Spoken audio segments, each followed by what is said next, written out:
안녕하세요, 짱구 삼촌입니다. 여러분 요즘 배달앱 많이 쓰시죠?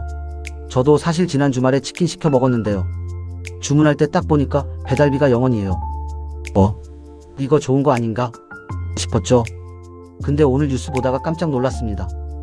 22일 소상공인 단체 5곳이 한꺼번에 성명을 냈어요. 쿠팡이츠 무료 배달 확대 즉각 철회하라. 소비자는 환호하는데 사장님들은 왜 피가 거꾸로 솟는 걸까요? 오늘 짱구 삼촌이 그 이유를 낱낱이 파헤쳐 드리겠습니다. 조금만 집중해 주시면 배달앱 뒤에 숨겨진 돈의 흐름이 보입니다. 자, 그럼 시작해 볼까요? 쿠팡이츠 무료 배달 도대체 뭔가요? 자, 먼저 팩트부터 짚겠습니다. 쿠팡이츠가 2026년 5월 21일 중요한 발표를 했어요.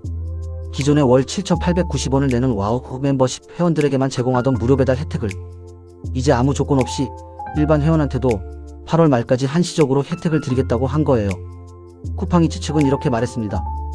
배달비는 쿠팡이츠가 전액 부담한다. 고물가, 고유가 시대의 소비자 부담을 덜어주고 사장님들 매출도 올려드리겠다. 심지어 데이터까지 들이밀었어요. 무료 배달 도입 이후 입점 매장 한 곳당 매출이 98% 증가했다. 자, 이것만 들으면 완전 좋은 거잖아요. 소비자도 좋고 사장님도 좋고. 그런데 왜 사장님 단체 5곳이 같은 날 공동 성명을 냈을까요? 여기서부터가 진짜 중요합니다. 지금 벌어지는 전쟁, 배달앱 점유율 전쟁이 지금 얼마나 치열하냐면 우선 큰 그림을 봐야 해요. 지금 배달앱 시장은 사실상 배달의 민족이 1위, 쿠팡이츠가 2위예요. 그런데 여기에 변수가 하나 생겼어요. 바로 글로벌 공룡인 우버가 한국 시장에 눈독을 들이고 있다는 거죠. 쿠팡이츠 입장에서는 급합니다. 우버가 본격적으로 들어오기 전에 배민과의 격차를 최대한 줄여놔야 해요.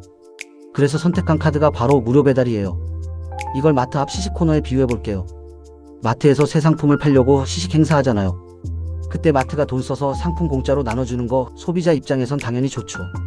근데 그 시식 행사가 몇 달씩 이어지고 소비자가 그 맛에 푹 빠지면 나중엔 그 상품 없으면 못 사는 구조가 되는 거예요. 쿠팡이츠가 지금 딱 그 전략을 쓰고 있는 겁니다. 자, 그럼 소상공인 분들은 왜 화가 날까요?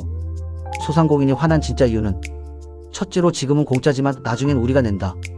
소상공인 단체들이 가장 크게 우려하는 게 바로 이겁니다. 지금이야 쿠팡이 돈 쓰지만 나중엔 수수료, 광고비로 우리한테 청구된다. 실제로 배달의 민족도 처음엔 수수료 낮게 시작했다가 점유율을 확보 후에 인상했던 전례가 있습니다. 소상공인 입장에선 이 패턴이 너무 익숙한 거예요. 지금 눈앞에 공짜가 결국 미래의 청구서가 된다는 걸 잘 알고 있는 거죠. 둘째로 소비자가 플랫폼에 종속된다. 두 번째 이유도 중요합니다. 소비자가 쿠팡이츠 무료 배달에 익숙해지면 다른 앱으로 이동하지 않아요. 그렇게 되면 사장님들도 어쩔 수 없이 쿠팡이츠에 남을 수밖에 없어요. 공공배달앱처럼 수수료가 저렴한 대안 플랫폼으로 가고 싶어도 손님이 거기 없으면 못 가는 거잖아요.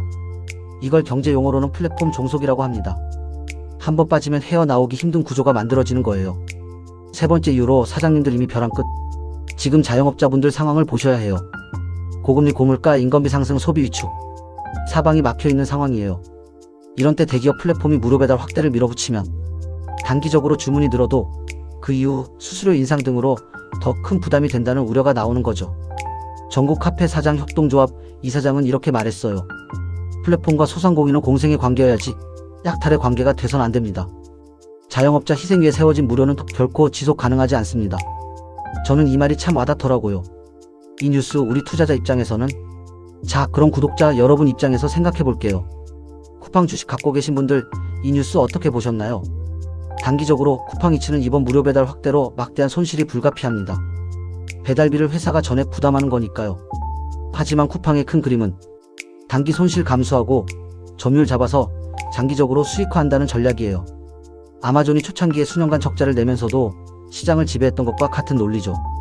다만 소상공인 반발이 정치적 이슈로 번질 경우 규제 리스크가 생길 수 있어요. 실제로 배달앱 수수료 규제 논의가 국회에서 나오기도 했거든요. 이 부분은 계속 모니터링이 필요합니다. 반면 음식 포장지 업체, 배달 대행 업체 같은 관련 산업은 주문량 증가로 수혜를 볼 수 있다는 관점도 있어요. 투자는 항상 양면을 봐야 합니다. 자, 오늘 정리해드리겠습니다. 쿠팡이츠의 무료 배달은 소비자한테는 단기적으로 반가운 소식입니다. 하지만 그 비용이 장기적으로 어디로 가는지 눈을 크게 뜨고 봐야 해요. 사장님들의 반발은 단순한 불만이 아니라 시장 구조에 대한 경고입니다. 오늘 내용이 도움되셨다면 구독, 좋아요 꼭 부탁드립니다. 그리고 오늘 숙제 드릴게요. 여러분은 무료 배달이 소비자 혜택이다. 싶으시면 댓글에 소비자 편 써주시고 결국 부메랑 온다 싶으시면 소상공인 편 써주세요. 짱구 삼촌이 다 읽어보겠습니다.